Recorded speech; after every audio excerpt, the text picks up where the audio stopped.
그럼 이렇게 법인이 이렇게 좋은 게 많고 뭔가 막상 또 설립을 하려면 뭘 어떻게 해야 될지 솔직히 잘 모르잖아요. 예를 들어서 대표이사만 있으면 설립할 수 있는 건가요? 다른 사람이 또 필요한가요? 감사가 한 명 있어야 됩니다. 감사는 그러면 아무나 임명해도 되나요? 네, 상관없습니다. 주식이 없는 사람을 감사로 임명하시죠. 배우자든 뭐 아니면 다른 가족도 감사로 임명을 할 수 네. 있고 자본금이 얼마나 필요할까요? 상법에서 현재 법인을 설립하는 자본금에 대한 기준이 금액에 대한 기준이 없습니다.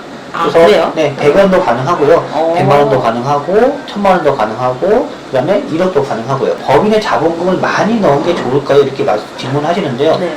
그건 아니라고 생각을 합니다. 그 이유가 뭐냐 그러면 법인의 자본금이 많다고 해서 뭐 대출이 많이 받거나 그런 큰 제약은 없고요. 집어넣는 순간 그 돈은 법인 돈이 된다는 거죠. 나중에 이 돈을 다시 가져올 때는 네. 다시 또 세금을 내서 가져야 되는 상황이 발생이기 때문에 적은 금액으로 시작하는 것도 좋다. 근데 너무 적으면 집을 법인 명의로 부동산을 매입하려고 하는데 예를 들어 자본금이 1000만 원 있는데 계약금이 2000만 원이다. 그럼 나머지 1000만 원은 어떻게 하죠? 법인 설립할 때 자본금은 저는 1000만 원으로 설립하라고 설명을 많이 드리는데 1000만 원짜리 가지고 예를 들어 강남에 10억짜리 아파트 집을 살려고 해요. 그러면 9억 9천만 원이 부족하잖아요. 부족한 돈은 내가 빌리면 되는 거예요. 그 빌린다는 게 채권적으로 가수금이라고 표현을 하거든요. 표의자가 법인한테 누가 빌려주는 돈은 가수금이라고 그래요. 그러니까 법인의 네. 주인은 저잖아요. 네. 그렇기 때문에 이 물건을 사기 위해서 법인을 하려고 사는 거기 때문에 네. 부족한 돈은 내가 충당한다는 거죠. 내 개인 돈을 법인에 임시로 빌려줬다가 이 돈 가지고 법인으로 물건을 사고 물건으로 나중에 물건을 팔게 되면 다시 돈이 들어오게 되잖아요. 그런 절차에 의해서 하게 되면은 뭐 세금이라든지 네. 그런 비용 자체가 크게 발생 안 하기 때문에 생각보다 자본금도 많이 안 필요해서 당장 만들 수 있을 것 같아요. 네, 법인을 설립할 때 보통 한 이틀 정도 걸렸던 경우도 있거든요. 기간이 한 3일에서 한 10일 정도 여유를 두고 설립하라고 많이 설명을 드리고 있거든요. 법인을 설립하냐 안 설립하냐 이 문제는 저는 아니라고 생각을 합니다. 우리가 집을 살 때 경매로 네. 경매를 배우는 이유가 좀 더 싸게 사기 위해서 경매를 배우는 것처럼 법인 같은 경우도 부동산을 투자하는데 좀 더 세금 혜택이라든지 이런 절세를 하기 위해서 법인을 이용하는 거지 이 법인을 차려놓는다고 해서 부동산 투자를 잘한다는 거 아니다는 거죠. 그럼 아무데나 차려도 되는 거예요? 네, 차리는 건 문제 없습니다. 하지만은 부동산의 권전 주소지를 어디다 주냐에 따라서 그 차이가 있습니다. 시세세 부분에 차이가 있거든요. 서울, 뭐 경기도, 인천 이런 지역들을 과밀역세권이라고 표현하거든요. 그래서 정부에서는 이 과밀역세권역에다가 법인을 설립할 경우에는 취득세를 중과하겠다는 규제 조항이 있어요. 부동산을 살 때마다 취득세를 원래는 예를 들어 1.1%인데 얼마나 중과되죠? 개인에 따르면 6억 이하 아파트를 구입했을 때는 6억까지는 1.1%잖아요. 네. 근데 법인은 5.3배예요. 과밀역세권역 안에다가 법인의 본점주소를 설립하고 6억짜리 아파트를 구입했을 때 개인 같은 경우에는 660만 원이잖아요. 네. 그죠? 1.1%니까. 하지만 법인 같은 경우는 5.3%니까 5, 6, 3, 한 3천만 원 이상이 나오는 거죠. 취득세만.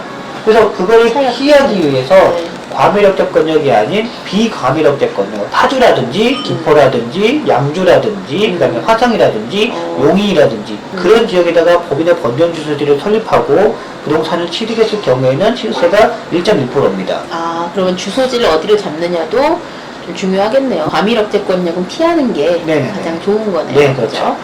혹시 그 밖에 법인을 설립할 때 주의해야 될 점이 있을까요? 법인을 설립한 다음에 이제 사업자 등록증을 내야 되는 거거든요. 가장 많은 분들이 이제 법인을 생각하는 이유가 이제 매매 임대가 들어간 사업자 등록증 많이 신청을 하려고 하거든요. 네. 세무서에서는 부동산 법인의 신규 법인을 설립해서 갔기 때문에 부동산이 없잖아요, 법인에. 네. 그렇기 때문에 신규 사업자를 낼 때 그 법인에 부동산이 없을 경우에는 사업자 등록증에 임대라는 항목을 잘 안 넣어주거든요. 근데 이상하지 않아요?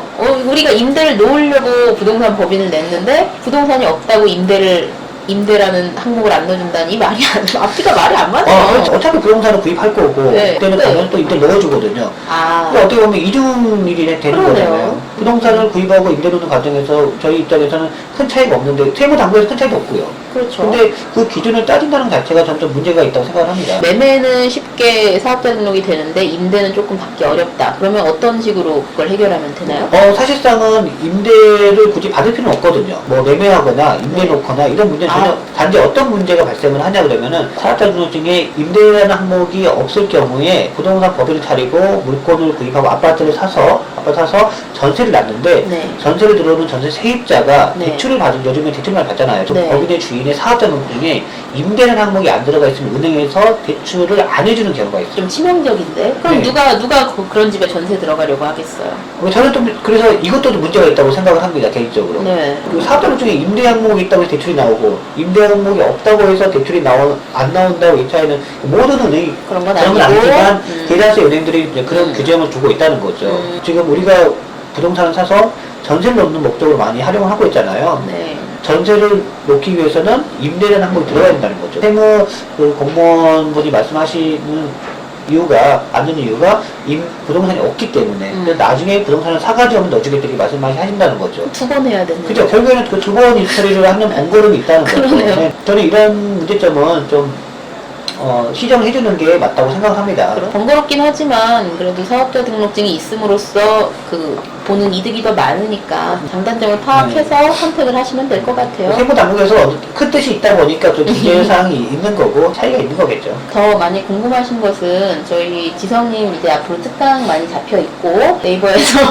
변업을 꿈꾸는 사람들 카페에 들어가시면 많이 질문 받으실 수 있으니까 마지막으로 앞으로 부동산 투자를 해나가실 분들 그리고 법인 설립을 고민하고 계신 분들 그런 분들한테 짧게 한마디만 해주시죠. 부동산은 개인으로 시작을 하는 것보다는 법인으로 첫 스타트를 끊는 게 가장 좋은 것 같고요. 그리고 결코 부동산을 가지고 투자하는 것은 쉽지 않다고 생각합니다. 하지만은 열심히 하고 꾸준하게 이 시장에서 10년 동안 살아남으면은 언젠가는 본인한테 큰 돈을 벌 수 있는 때가 올 수 있다고 저는 조언해주고 싶습니다. 꾸준하게, 네네. 꾸준하게가 답이군요. 네네. 좋은 말씀 네네. 감사합니다. 저희 지금 이제 나온 신간 지성의 돈 되는 부동산 1인법인 오늘 나온 이야기보다 더 많은 이야기 담겨 있으니까 자세한 내용 한번 읽어보시고 여기서도 부족하다 그러시면 우리 준비되어 있는 지성님 특강 자세히 한번 들어보시면 앞으로 투자하시는데 많은 도움이 될 것 같습니다.